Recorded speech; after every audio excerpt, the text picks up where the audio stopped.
চলমান আছে হাইওয়ে দুই পাশে গাছ লাগানোর কাজটি বা প্রজেক্টটি। এটা অত্যন্ত গুরুত্বপূর্ণ একটা প্রজেক্ট চলমান আছে, যেটা এখনও চলছে। ভিউয়ার্স, আমি যেখানে গর্ত করা শুরু করলাম, এটা বেশ কয়েকটা গর্তর মধ্যে অনেকক্ষণ পরে এটা আমার আর কি ব্যাড লাক বলা যায়।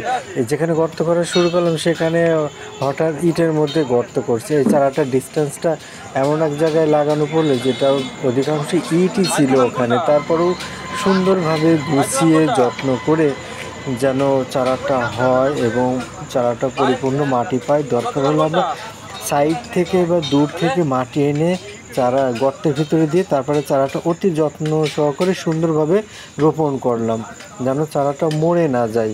এবং পাশে যারা দোকানদার ছিল, এখানে কিন্তু অনেকগুলো দোকান আছে সারিবদ্ধভাবে একসাথে। চুয়াডাঙ্গার এই অংশটা বেশ কয়েক বছর হলো যে বাগানের পাশে বা পুলিশ লাইনের পাশে যে কাজটা চলছে ভিউয়ার্স, এই এই প্রজেক্টটা বা বৃক্ষরোপণ কর্মসূচিটা বলা যায়। এখানে অনেকগুলো দোকান বা মার্কেট আছে যেখানে তাদের পাশেই আর কি গাছ লাগানো চলছে।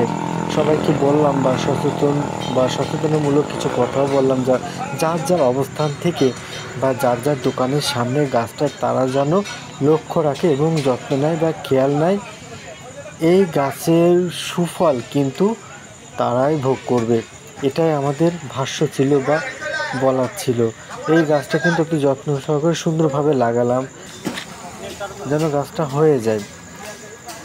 শুধু গাছ লাগালেই হবে না, গাছ লাগানো কিন্তু অতি ইজি বা সহজ বলা যায়, কিন্তু গাছটা পরিপূর্ণভাবে বেড়ে ওঠা, যত্ন নেওয়া বা গাছটার ফিউচার, গাছ আমাদের কি উপকার করবে বা গাছটা আমরা কেন লাগাচ্ছি, সেই কেন পর্যন্ত যদি আমরা না পৌঁছাতে পারি বা গাছের সুফলটা আমরা যদি না নিতে পারি, তাহলে কিসের গাছ লাগানো।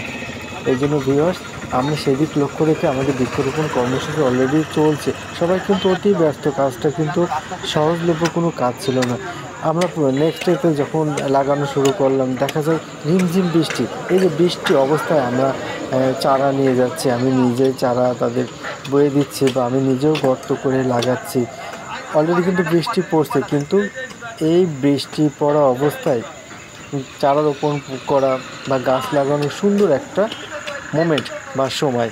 এই সময় কোনো চারা যদি রোপণ করা যায়, চারাটা কিন্তু হয়ে যাওয়া বা লেগে যাওয়ার সম্ভাবনাটা 100%ই বলা যায়, যদি সাইড ইফেক্ট না পড়ে বা কোনো গবাদি পশু ক্ষতি না করে বা কেউ যদি চারাটার উপর কোনো আঘাত না করে, চারাটা কিন্তু হয়ে যাবে। আমরা সেভাবেই লক্ষ্য রেখে হাইওয়ের পাশে, আমরা হাইওয়ে রোডের দুই পাশে আমাদের এই বৃক্ষরোপণ কর্মসূচিটা চলমান আছে, চালাচ্ছি। সবাই কিন্তু অতি পরিশ্রম করছে।